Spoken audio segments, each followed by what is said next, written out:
Это первый человек в мире, кто создал первую нарезку аниме-моментов, жанр который сейчас называется АМВ. Это история создания аниме-клипов, как вместе с ними начало набирать популярность аниме во всем мире, как прошел фестиваль аниме-клипмейкеров в 2009 году в Твери и подходит ли все-таки к концу эры аниме-клипмейкеров.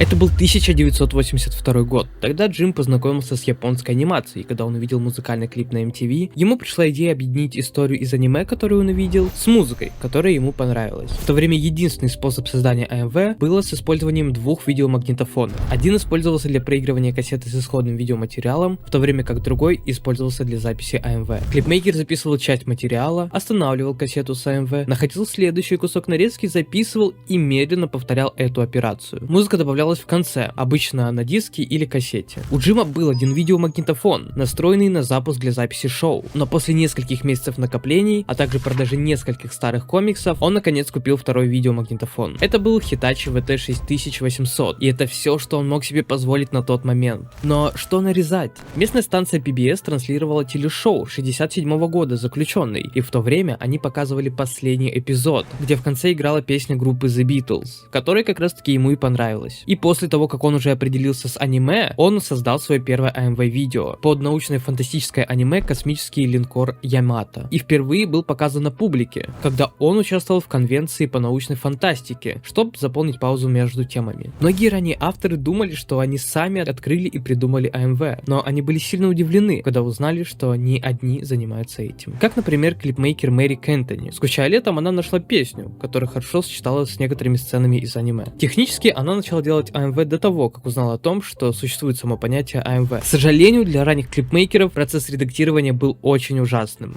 Можно добавлять куски только в конец, и невозможно вставлять отдельные фрагменты куда угодно. Если создатель пересматривал свое АМВ и находил ошибку или хотел что-то изменить, то весь материал нужно было находить и перезаписывать заново на кассету с АМВ. Раньше не было эффектов. Если песня в конце затихает, то старались найти в оригинальном видео сцену, в которой цвета постепенно исчезают и сменяются черным экраном, потому что никто не мог накладывать эффекты. Синхронизация слов песни с происходящим на видео было сложным и долгим процессом. Многие видеомагнитофоны делают небольшую паузу перед тем, как начать запись. Это важный фактор, который необходимо учитывать, если нужен четкий тайминг. Другим препятствием для АМВ в течение ранних годов его развития были видеозаписи аниме, с которыми хотели работать клипмейкеры. На этом этапе аниме занимало лишь небольшую нишу на рынке развлекательной индустрии. Найти материал было очень сложно. Во многих доступных сериалах качество голосовой озвучки оставляло желать лучшего. Записи же с оригинальной озвучкой и субтитрами были гораздо дороже. Эта ситуация привела многих анимешников к созданию субтитров самим. Это называлось фансаб. Фанаты переводили оригинальные японские записи, потом вставляли субтитры и распространяли видео среди других анимешников. Однако с юридической точки зрения в сообществе это считалось этичным только если фансаберы не получали денег за переведенные видео. Человеку, который хочет посмотреть фансаб, следовало отправить почтой чистую кассету и конверт со своим адресом. Но из-за этих фансаберских субтитров, теперь, как вы понимаете, АМВ стало делать намного труднее. Ведь субтитры в АМВ очень сильно мешают, они отвлекают внимание от видео, и обычно, когда они есть, это выглядит непрофессионально. Допустить, чтобы то там, то сям появлялись субтитры, только потому что тот или иной фрагмент видео подходит к песне, это было, по мнению людей, неряшливо и лениво. Другие же, чтобы избежать субтитров, использовали видео с дублированной озвучкой или оригинальные записи с японской озвучкой, которые как раз таки были без субтитров вообще. Некоторые даже покупали дорогостоящие лазерные диски или подключали себе японское телевидение. Но как же компания Adobe повлияла на развитие АМВ в начале 90-х? Еще один факт, который стал причиной роста АМВ, стало появление множества программ для редактирования видео на домашних компьютерах, что дало авторам АМВ новые инструменты для монтажа. Adobe Premiere Pro быстро обрел популярность, хотя широко использовались и многие другие, такие как Final Cut, Windows Movie Maker и Vegas. Эти программы произвели настоящую революцию в процессе изготовления клипов. Процесс монтажа стал намного проще. Также в то время появилась программа Adobe After Effects, программа, которая позволяет добавить эффекты в видео. Грубо говоря, такие программы, как Adobe Premiere Pro, используются для разрезания и объединения элементов видео, а уже After Effects предназначен для того, чтобы взять видеоматериал и добавить все, что только способно представить ваше воображение. Поэтому, если вы хотите создавать эдиты или монтаж, или уже этим занимаетесь, то можете пройти по ссылке ниже, ознакомиться со всем и начнем творить вместе. Еще одна вещь, неслыханная для периода линейного монтажа, монтажа, объединение многих аниме так, чтобы это смотрелось как единое шоу. Теперь это было возможным. Прекрасный образец использования этой техники демонстрируется Эриком Коби в его аниме-клипе 2001 года Tainted Donuts. В этом АМВ Коби объединяет в совершенно цельное видео аниме Ковбой Бибоп и Триган, плюс звуковой ряд аниме рэп-композиция. Простому американскому зрителю было не понять, о чем поется в песне. Однако Коби рассказывает историю так мастерски,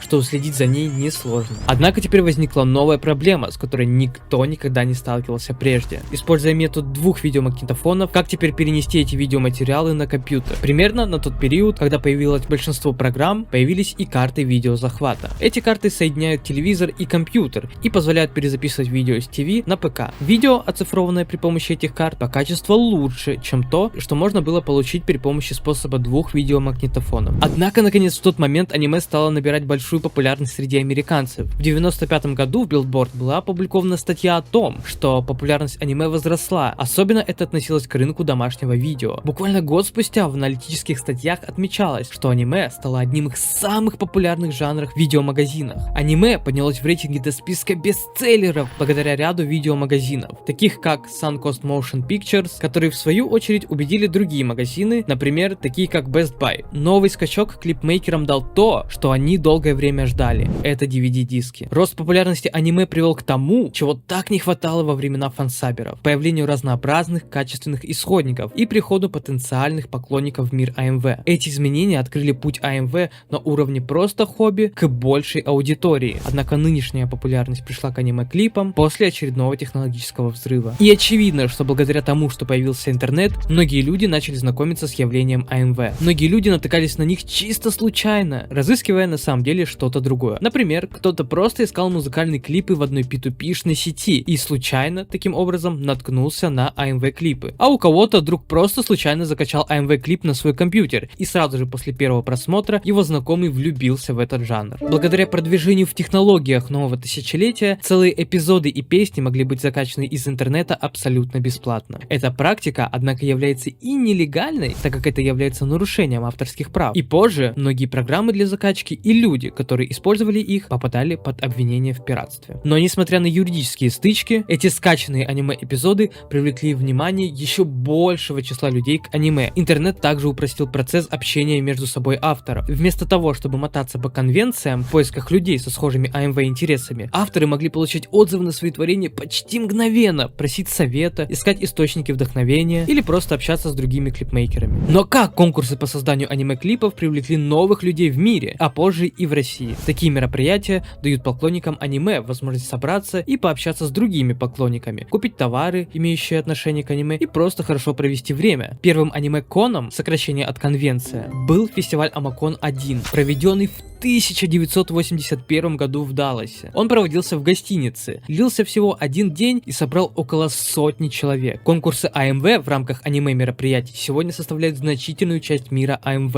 Практически все известные клипмейкеры в свое время приняли участие в этом. Но как же проходили конкурсы клипмейкеров в России? Я об этом вам расскажу после того, как познакомлю вас о вкладе одного клипмейкера в мир АМВ. Келдвилл начал делать клипы в 1996 году и выиграл первую награду в 1997 на 8-м конкурсе АМВ фестиваля Эйкон. Однако, по-настоящему имя Келдвилла прогремело, когда он заполучил награды во всех 3 категориях на фестивале Аниме Экспо в 1998 году. Никто в сообществе не ожидал такого результата. Его клип впечатлил всех. Более того, весь монтаж Келдвилл в то время провел при помощи проигрывателя лазерных дисков и кассетного видеомагнитофона. Тайминг в клипах победителя был чрезвычайно точным. За это Келдвилла прозвали богом тайминга, Тором АМВ и многими другими подобными прозвищами. Следующий фурор Келдвилл произвел на Аниме Экспо в 1999 году, где представил миру AMV Angel. Этот клип — наиболее известная его работа, благодаря точному таймингу, идеальному липсинку и удачному описанию характера главного персонажа. Ссылку на это AMV я оставлю в описании, потому что я считаю, что этот шедевр вы должны посмотреть полностью.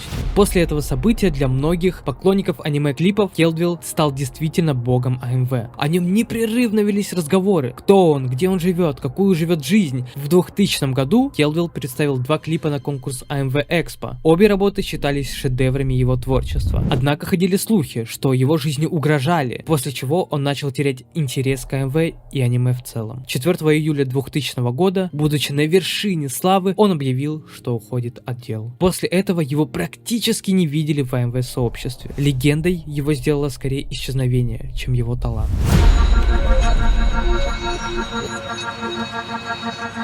Отечественное AMV движение родилось намного позже американского. В 2001 году появились первые отдельные сайты, а в декабре 2002 был создан сайт Across.ru, ставший крупной и авторитетной площадкой для русскоязычных клипмейкеров. Across проводил самый престижный российский AMV конкурс AcrossCon. Так, например, в 2009 году начался очередной AMV показ. Он был на большом экране, который прошел в Санкт-Петербурге и Твери. Участвовать мог кто угодно, и было 17 разных номинаций. Билеты тогда можно было купить в Твери всего за 100 рублей.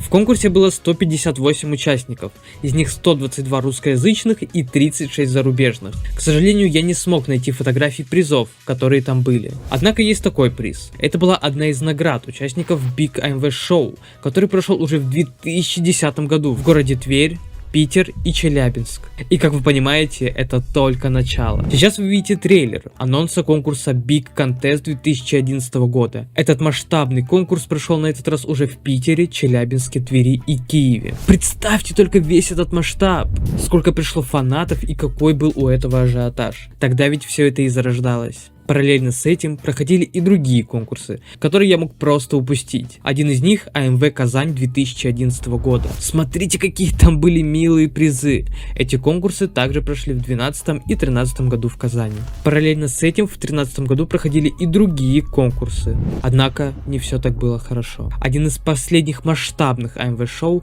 прошел в 2014 году в Москве и Киеве. На них также пришли фанаты и участники. Вот такая красивая награда там была. Но после этого произошло затишье. Таких масштабных мероприятий я больше не смог найти. Big Contest проходит до сих пор, однако он уже проходит только онлайн. И я боюсь представить, что, возможно, это все-таки конец. Либо же в комьюнити появятся новые фанаты, благодаря которым это все сможет снова расти. Искусство бесконечно и беспредельно, и постоянно изменяется. И пусть непостоянные поклонники появляются и уходят, но аниме-клипам предстоит еще пройти многое, прежде чем AMV-сообщество охладеет к созданию AMV.